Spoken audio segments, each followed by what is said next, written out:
Chair. I will try and stay within my time, and in fewer words than Senator Hosaka's used, I will agree with him that one can legislate behaviors, but one cannot legislate attitudes. And it's attitudes we have to get to the hearts and minds of people with this irrational fear that they have. The government of Canada in June announced a call for applications to fill the post of a special representative on combating Islamophobia. I believe they might be in the process of announcing the results of that competition. And my question is to both of you. Do you agree with this move? It came out of the Islamophobia Summit in 2021. And what specifically do you hope this position can help us achieve in combating attitudes? Also wonder why it's taken them a year and a half to fill this position, considering there's 1.5 million Muslims and they couldn't find a candidate. And I understand it's going to be a representative and they will have, I think it's going to be 2 people. I recently had a conversation with the minister. I asked about that. So I would like you to answer Senator Omidvar. I think the symbolism of a special envoy about Islamophobia is very important. And I say very clearly here, there is a symbolism. As I spoke about the bar, I think, yes, there is a whole symbolism behind that. Whether this person or these 2 persons will have enough independency, enough leverage, enough tools, enough funding, enough also a mandate, I think that's something I will be very, very curious, and also I will be very following very closely. Because if this will be only a way to say, yes, we are working on it, but then meanwhile, it's tremendous, huge pressure on that person without having the tools and the mandate, then it will be futile, I guess. So I think, yes, it is a good first step, but again, it's a very small step, and we have to be very careful and we have to be very vigilant. I would like also to add something about Islamophobia in general. I think we spoke about Islamophobia when it comes to employment, when it comes to the laws. As one of the senators mentioned, it is also an international phenomenon.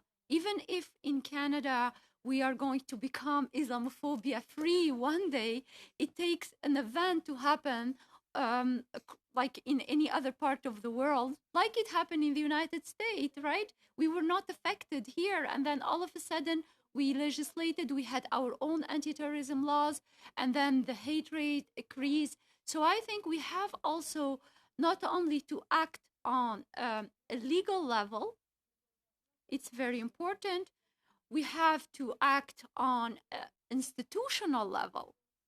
Like, we have all these institutions like the RCMP, like, public safety, like the local police. They have departments. They have, people who are there just to scrutinize Muslim community, to go to the mosque, to spy, and this is horrible, I think, because we are paying them to just target the community. Yes, we want to be safe. Yes, we want to be secure. But at the same time, also, we want to make sure that, example like we happen here in Ottawa, in downtown, we have an occupation. And guess what? It was not by Muslim. It was by other groups who many of them belong to white supremacist groups. So we have to keep an eye on all the groups who represent threats to Canada and not to pick and choose. And it happened that the easy groups to scrutinize and surveil and spy on happen to be Muslim. So I think we have to be very careful. Those institutions should come clean about how they participated in the installation and the acceptance of Islamophobia in Canada. Maybe their education, maybe awareness are helpful, But I think most of all, it is a certain recognition of what happened, a certain recognition of the mistakes and of the wrongdoings, like it was done for, for some people who were called communists, like it was done for some people who are Black, who still are being, surveilled. I think we have to make sure that our own institution are not participating in feeding Islamophobia and racism in general. Thank you, Senator Ijaba. I'm sorry, we live at the max.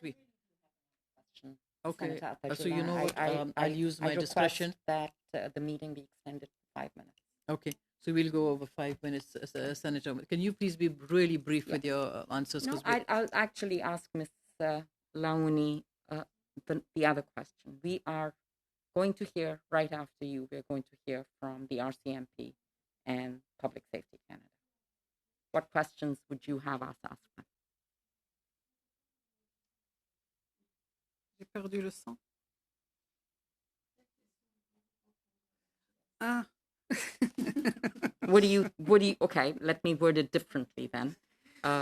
The RCMP and the CBSA are both players in, obviously, big players in security, and there is evidence, both anecdotal and from research, that in fact Muslims are apprehended at the border, prevented from traveling safely, whether it's the no-fly zone or questions that they are asked. The government is planning to introduce public oversight, independent oversight of both these forces. What is your comment on the role of these security forces in the Islamophobia context? Thank you for the question. I think national security is a necessity in any part of the world. But having lists like this and not even knowing how many people are on these lists, not knowing the why of their names being on these lists remain problematic. So we might ask for an explanation. So Monia Mazigh was talking about her husband. I can talk about mine, who's also constantly being stopped during her travels for a more specific examination of his documents, travel documents. But he never had a security problem in Canada or anywhere else in the world. Just because his name is Abderrahim Maharrach, he is constantly stopped, but apparently there's someone with the same name in the US who has a problem, so he's always being confused with this other person in the US. We have to really make the distinction between maintaining security and how do we go about maintaining the security. It shouldn't be to the detriment of people and their dignity, that is for sure. So maybe what we can ask to the RCMP and to Public Safety Canada is what are you doing to really get to the bottom of this, to understand why these cases are there, and how can you go about making sure or to come to a final determination as to whether this person poses a problem or not. The Committee on Diversity, I went before them to talk about this, or we addressed the commissioner of the RCMP as well, and every single time the answer I was given was national security. RCMP alone is not in charge or responsible for it. So we have to clearly define the responsibilities then. Because whenever you ask a question to an institution, they send the ball over to another institution just to get rid of this responsibility.